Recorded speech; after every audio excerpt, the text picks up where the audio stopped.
Well, first, the good news. The Supreme Court said that Texas can arrest and deport illegals until further notice. So the good news is Texas can keep their migrant trebuchets. The bad news is that Mexico won't take the illegals back. Oh, also, never mind, we can't send them back. Oh, and the illegals will probably have guns. A judge in Illinois just ruled illegal immigrants have the right to keep and bear arms. Well, they've got to buy something with all those prepaid debit cards. The ruling came from federal judge and Barack Obama in lazy drag, Sharon Johnson Coleman. These days, the government is just Obama in a bunch of clumps costumes. German clump in town! Now, there are a lot of ways to come at this. We could talk about what rights are, we could talk about Carl Schmitt and the state of exception, but I'm going to try as hard as I can to deal with her argument. Wish me luck. She argued the law in question did not adhere to the Supreme Court's ruling in New York State Rifle and Pistol Association v. Bruin that stipulated blah, blah, blah. Sorry, I can't do it. You caught me. I don't care about her argument. Plus, I guarantee that she doesn't. She just made a decision and then had some aide find a case she could cite to justify it,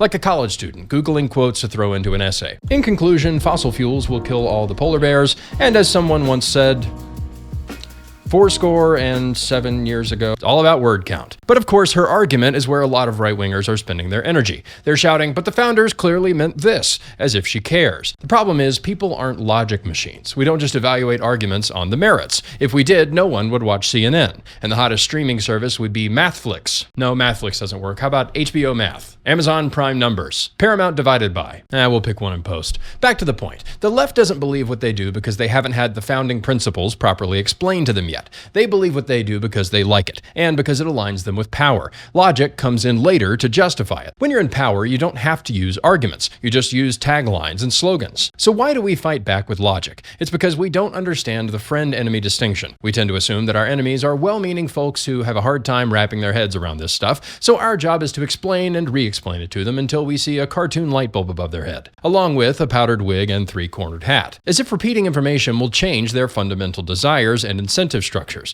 But remember, this lady isn't your debate opponent. She's a threat. You can see this with Ketanji Brown Jackson. This week, she complained that someone wanted to use the First Amendment to hamstringing the government in significant ways. Conservatives pointed out that hamstringing the government was exactly what the First Amendment was designed to do. But she doesn't care, and you're not going to make her care. If we hamstring the government, how can she stamp your face with this boot? The Constitution didn't stop her from being confirmed, and it's not going to stop her from doing stuff. So yes, Judge Coleman is erasing distinctions between citizens and foreigners. Yes, it's arming people who have already shown blatant disregard for our laws. That's what she wants. And she gets what she wants because I'm in charge! Judge Coleman didn't give gun rights to illegal immigrants because of a misinterpretation of the Second Amendment. She ruled this because she wants this. Coleman wants illegals to have guns. Mayorkas wants foreigners to flood the country. They may say it's all about the Constitution or whatever, but why would we believe them? They love America the same way this lady loves Star Wars. They love finding something that's ruined and then by some miracle making it even worse. This is about power.